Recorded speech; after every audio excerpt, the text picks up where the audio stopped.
with that. Then before we end with that, let's do the community question.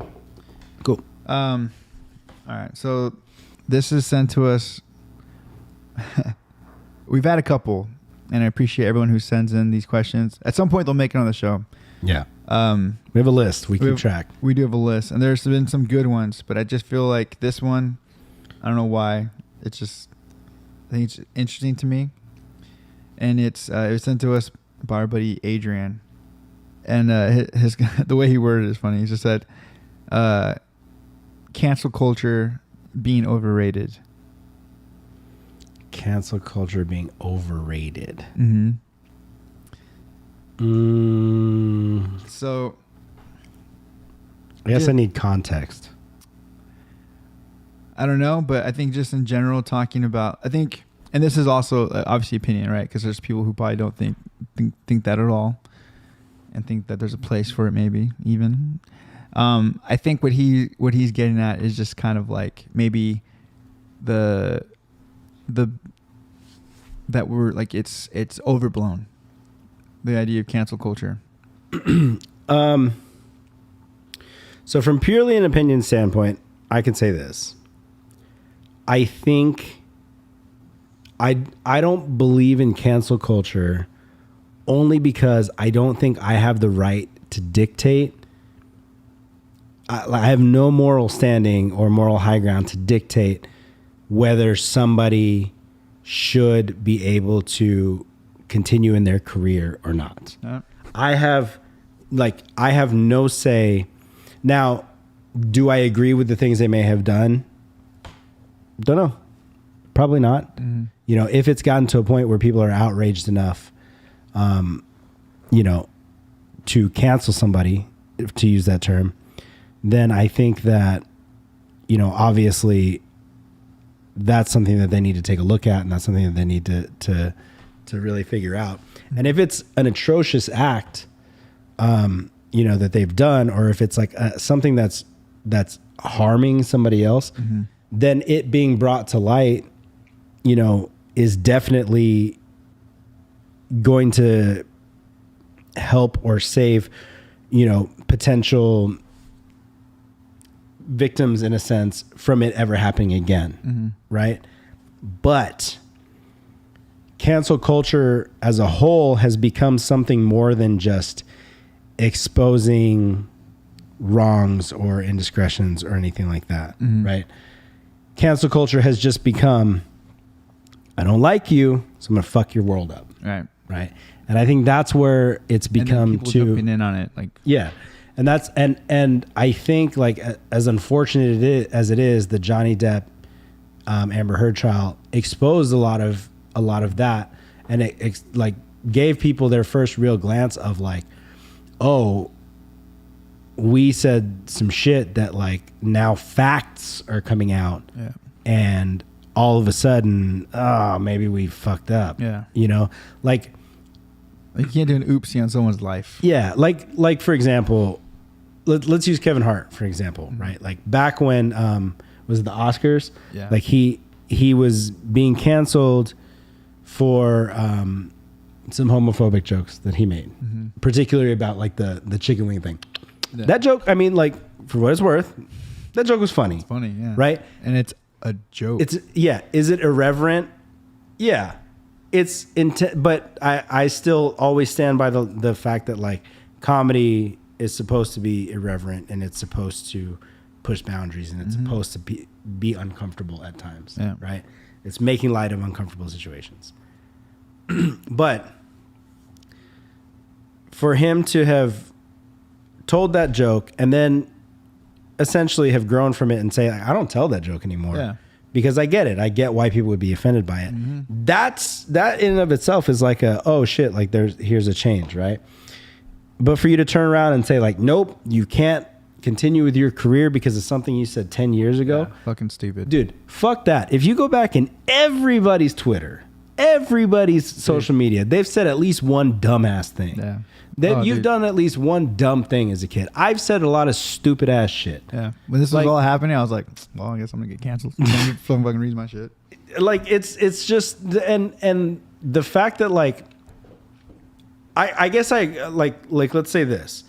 If it's a scenario where like today I say some shit that is completely inappropriate, or I do some shit that's completely inappropriate, and you call me out on this tomorrow, that's a given. Mm-hmm. Yes, this is a mistake I have just made. I need to fix it. I need to clarify it. I need to learn from the mistake that I just made. But we're not giving people the opportunity to learn from the mistake that they've made. That's a healthy society. That's what an idea of a cancel culture, I think what people want it to be, which is like, we called you on this. Here's everyone asking you to change, but we don't give people opportunity to. How many times have you fucked up anything in your entire life? Like, imagine you fuck up and then somebody goes, well, now you can't ever do anything again. Yeah. That's what cancel culture has become, right? And the unfortunate fact of the matter is that anything like this is going to be taken to an extreme because we just don't know how to do life without extreme. Yeah. We just don't. We don't know how to do it. Now, if I fuck up today and somebody calls me out on it and I go, damn, okay, this might be something I need to learn from. Okay, fine. If I did something 10 years ago, I'm not that person anymore. Yeah. I'm not even the same person I was a year ago. Same.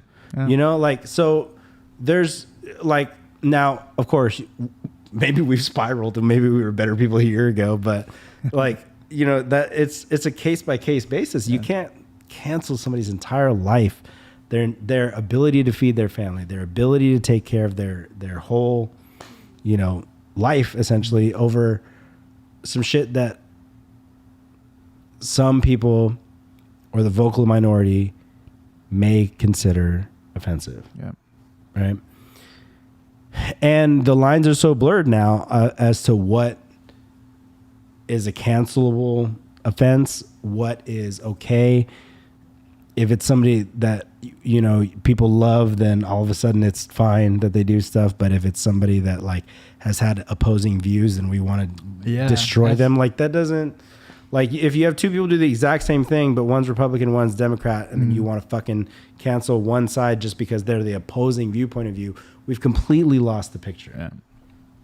And that's kind of where it's at. That's like when people say like, I don't want to say this because I don't want to rehash this for people, but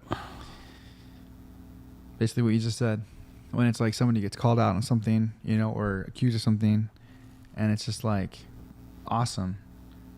Now go after the other people in your life that you know are a similar thing. And like in music, like there's a ton of stuff where it's like, okay, like you went after him, why don't you go after this person? Oh, because you're friends with them?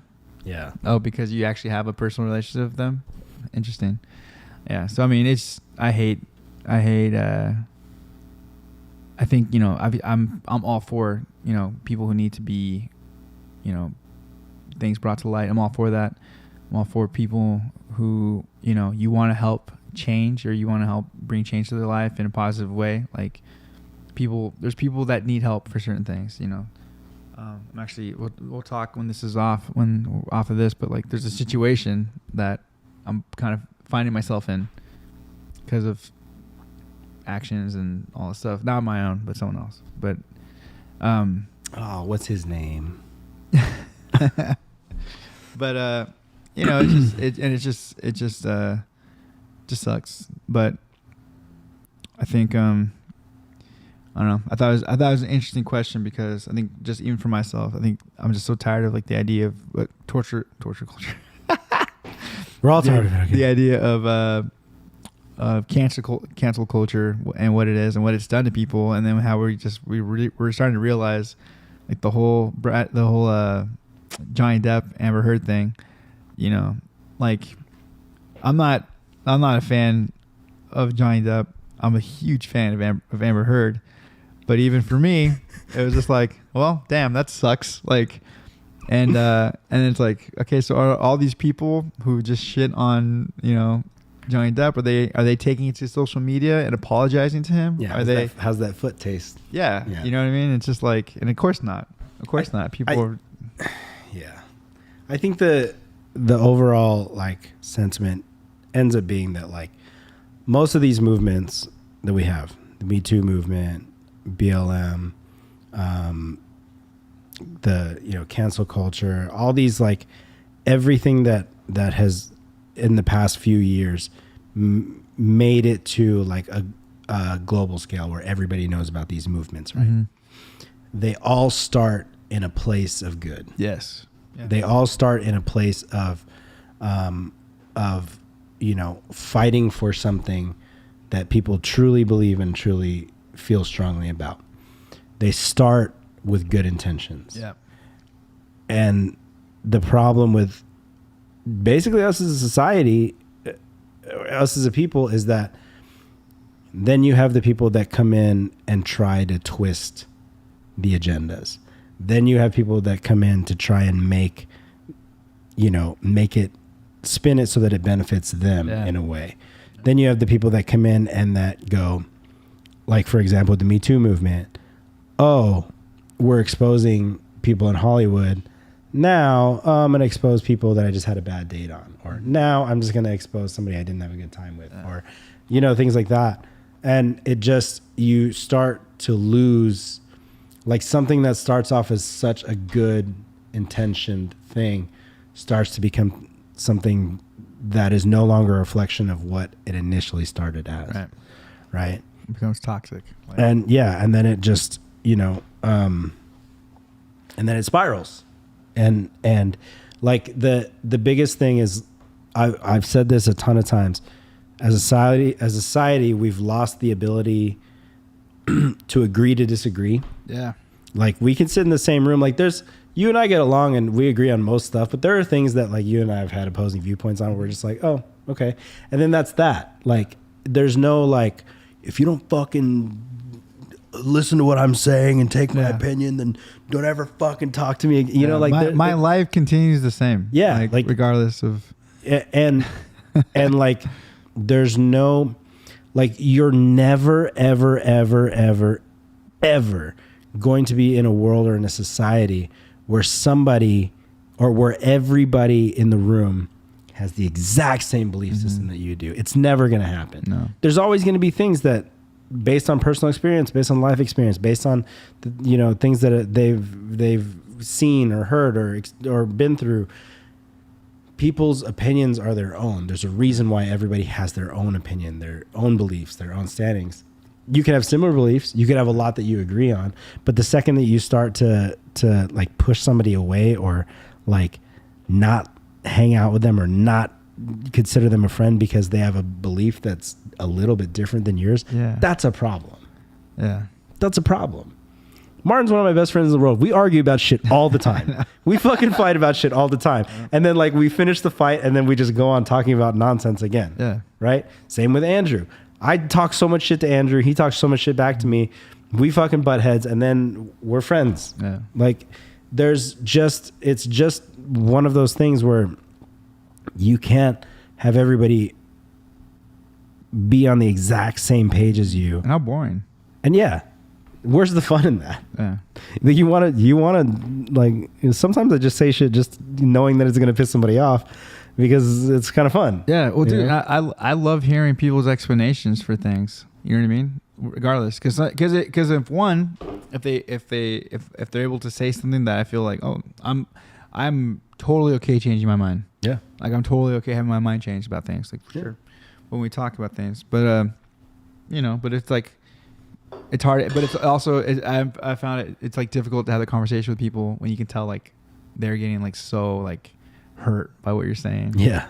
And it's like, do you really feel this strongly about that? Like, I have opinions about a lot of things, but, like, I'm not willing to die on the hill for, like, 99 of them. You know what I mean? It's just like, whatever. That's just like, I think this, I see things this way.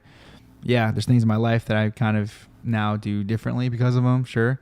But, like, I don't expect you to come with me on this journey, or I don't expect you to, like, understand this the way I did. Yeah. Like, the easy thing is baseball with Angels. Like, I don't expect anyone to have the same kind of love that I have for the Angels. I was a fan through the 90s. Like, my you were there when no one else was. Yeah. Literally. Yeah. So when people are like, why are you an Angel fan, not a Dodger fan? It's like, well, I started off a Dodger fan, lived closer to Angel Stadium. I will say this.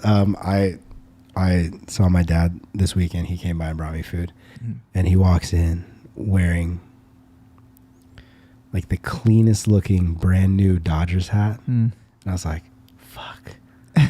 That hat looks good on you. He's like, I brought you one.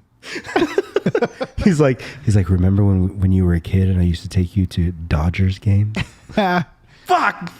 I remember as a family we watched the World Series, the 88 World Series, Dodgers. I grew up on the Dodgers, man. I grew up a Dodgers fan. Even when I lived in Atlanta, I would rock the LA hats. And it wasn't until I came back here that I was like immersed in the world of the Angels. Yeah, it sucks. There's fucking sick ass Dodger gear. LA hat. Who doesn't want to wear a fucking LA hat being from the West Coast? But that's why the Angels made a California hat. Right? Love that. That's still like my favorite Angel logo. But anyway, thank you, Adrian, for that.